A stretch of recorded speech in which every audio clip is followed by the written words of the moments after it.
Fox 25 and the Cox Media Group recently showcased a new toy in the news-gathering world, a camera attached to a small drone. Its potential is enormous, and we have to admit, it's pretty cool, too. It looks like a very large dragonfly and sounds like a swarm of bees. This is Fox 25's latest news-gathering tool, which the station debuted last week. Fox 25 becomes the first local television station to receive Federal Aviation Administration approval. The FAA is still drafting regulations for civilian use, but stations all over the country are petitioning for waivers, and like Fox, getting them.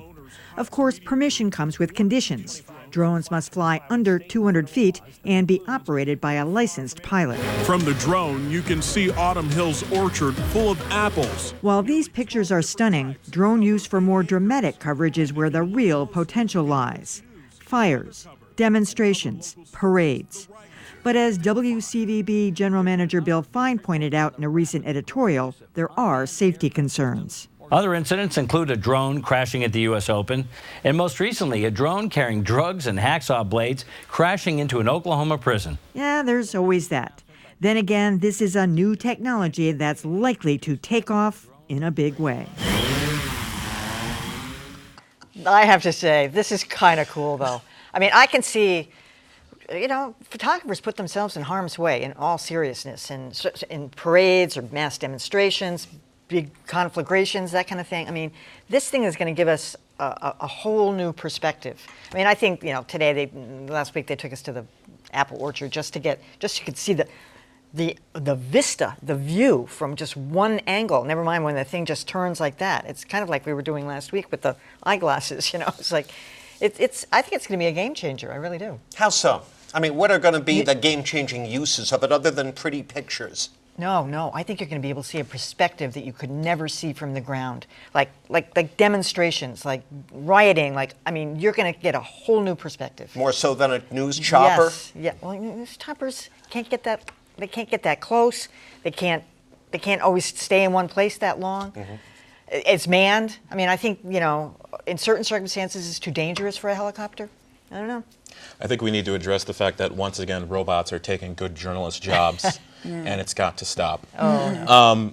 I mean, it's a very interesting application for something that the FAA has not really known what to do with. They've obviously been in use in places during times of war, and here in the U.S. there's a lot of people who want to try to find better uses for them.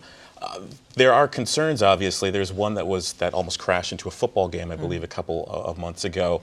And obviously the FAA doesn't want people just sort of running around using these things like you would like an RC car. But I think for journalists, it's great to have more tools at your disposal, no matter what they are, things that can free people up to do other things. And in this case, if you can send out what is essentially a robot to get a couple of quick shots to add to a story, I don't see that there's any problem with that. I watched a few minutes of an hour-long clip that's up on YouTube, shot at the scene of a demonstration in Istanbul a few months ago.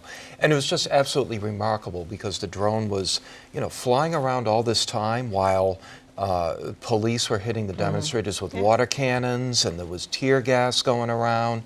And you couldn't have gotten this any other way. If there had been a news chopper, it would have been shot out of the sky, as this drone finally was. But that gave you a perspective that you really couldn't have gotten any other way. So although I don't think drone journalism is going to be the solution to a lot of problems, it's the solution to a few problems, and I think it's kind of cool too. Well, we'll see. I spoke about this in a commentary many months ago because I was interested in Texas. There's a guy who's being sued by the government for using his drones to help firefighters in those dangerous areas, those big woods where the fires are going up and you can't see and firefighters are dying. It seems to me that'd be perfect use. And yet there's waivers for news folks who could get into some trouble. I don't know. I'm not. Listen, I don't want to stop technology, so I'm saying that. I want to put that out there, and I think there could be a good use for it. But I'm concerned about these drones flying around into planes. I just think, yes, it's manned, but somebody takes their eye off the ball for a minute, and let's not forget the shooting down. Then when you shoot it down or knock it down or whatever, then it falls on people. There's a lot of stuff going on here that to me is a safety concern. Yeah, I'm sorry. I thought you made a good point, Justin, about how, first of all, this might be used in the battlefield to cover war, places where humans can't safely go. You could you could fly it over the ISIS base camp, and that would be very interesting. You also made a good point, though, about the possibility of lost jobs. And I think, look, we love gimmickry and technology and TV, and so if this works out well for them, I'm sure you'll see us and others doing it before very long. I don't want to, hold myself above the fray here in some way. In the end, though, I think in the long run, news requires intelligence and content and information and context and explanation. And I don't know that a drone can give you that to the extent that smart journalists can. I think it's in the same place that we are with some selfies. People and some of that's a good point. this cell phone video people take, and then you go, okay, that looks like citizens are going to have these too pretty Exactly. soon, and that's where you really then you aren't going to know what you have. You That's can get them exactly- anywhere. Yeah, I Citizens know. are getting them now. That's right. Yeah, My well. cousin has one. I mean, at some point, though, did we talk about computers in the same way? Like, were we going to be afraid of computers at some point? I think that these definitely have applications that could be put to good use. I'm not saying they can't be, but the other thing too is they're daggone noisy. So They are, I don't so know, far. so how Right. is anybody going to say they don't? Anyway.